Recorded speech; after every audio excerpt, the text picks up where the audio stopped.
عليكم ورحمة الله وبركاته. الحمد لله رب العالمين، والصلاة والسلام على سيد الأنبياء والمرسلين وعلى آله وصحبه أجمعين. أما بعد. جناب صدر اور اسٹیج پر جلوہ فروز محترم اساتذہ کرام اور معزز سامعین، آج مجھے اس موضوع کا روشنائی کرنے کا موقع ملا ہے، وہ ہے تحریک آزادی میں علماء ہند کا کردار۔ جناب صدر، میں اس شعر کے ساتھ اپنی تقریر کا آغاز کرتا ہوں کہ وطن کے جانبدار ہیں، وطن کے کام آئیں گے، وطن کے جانبدار ہیں، وطن کے کام آئیں گے، ہم اس زمین کو ایک روز آسماں بنائیں گے۔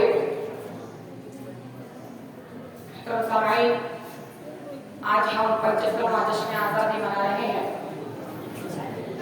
ہم ہر سال 15 اگست کا دن بہت ہی دھوم دھام سے مناتے ہیں، اور سامعین منانا بھی چاہیے، کیونکہ غلامی کا دور جو دیکھا ہے ہماری ماضی کی نسلوں نے۔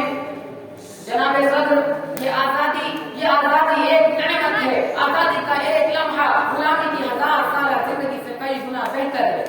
میرے دوستو، میرا دیش، میرا یہ وطن ہندوستان آزاد کیسے ہوا؟ ہمارے بڑی علماء کا خون تو گرم ہوا ہی تھا، مگر جب ہمارے نوجوان مجاہدین علماء کا خون گرم ہوا تو ان کے صفوں میں بہادری اور قربانی کا شعلہ بڑھ گیا۔ وہ شعلہ جو ان کی سینوں میں دیش کی آزادی کے لیے بدر، احد اور خیبر میں لیے ہوئے تھے، وہ کیسے انگریز بھیڑیے کو برداشت کرتے۔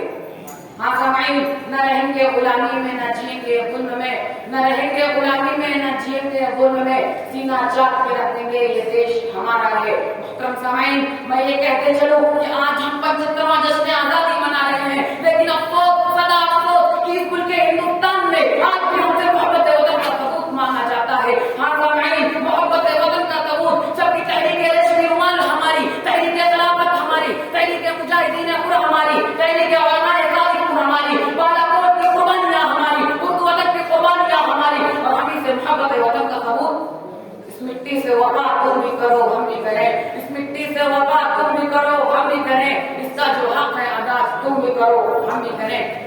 سامعین، بالا کوٹ کی پہاڑیوں سے پوچھو، سید احمد شہید کی قربانی پوچھو، اس عظیم مجاہد آزادی ٹیپو سلطان سے، جس نے کہا تھا کہ گیدڑ کی 100 سالہ زندگی سے شیر کی ایک دن کی زندگی بہتر ہے۔ پوچھو محمود الحسن سے مالٹا کی جیلوں کی قربانیاں، پوچھو میرے سے لاہور تک کے درختوں کی ٹہنیوں سے جن پر ہمارے علماء کرام کی گردنیں لٹکی ہوئی تھی۔ اس ملک کی سرحد کو کوئی چھو نہیں سکتا، اس ملک کی سرحد کو کوئی چھو نہیں سکتا، اس ملک کی سرحد کی نگہبان ہے آنکھیں۔ کیا محمد علی جوہر نے نہیں کہا تھا برطانیہ کی کانفرنس میں کہ میں غلام ہندوستان میں واپس نہیں جاؤں گا، مجھے برطانیہ میں 1.5 انچ زمین دے دو جس میں میں اپنی آخری سانس لے لوں؟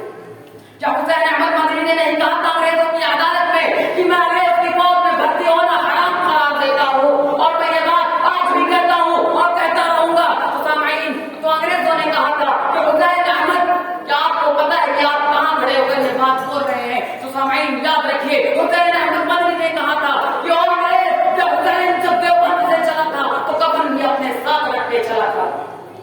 سرفروشی کی تمنا اب ہمارے دل میں ہے، سرفروشی کی تمنا اب ہمارے دل میں ہے، دیکھنا ہے زور کتنا بازوئے قاتل میں ہے۔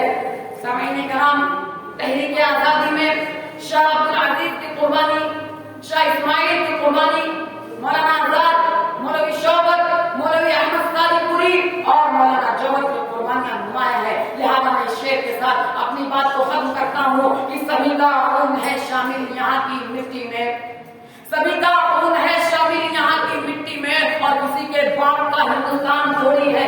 وآخر دعوانا الحمدللہ رب العالمین۔ السلام علیکم ورحمۃ اللہ وبرکاتہ۔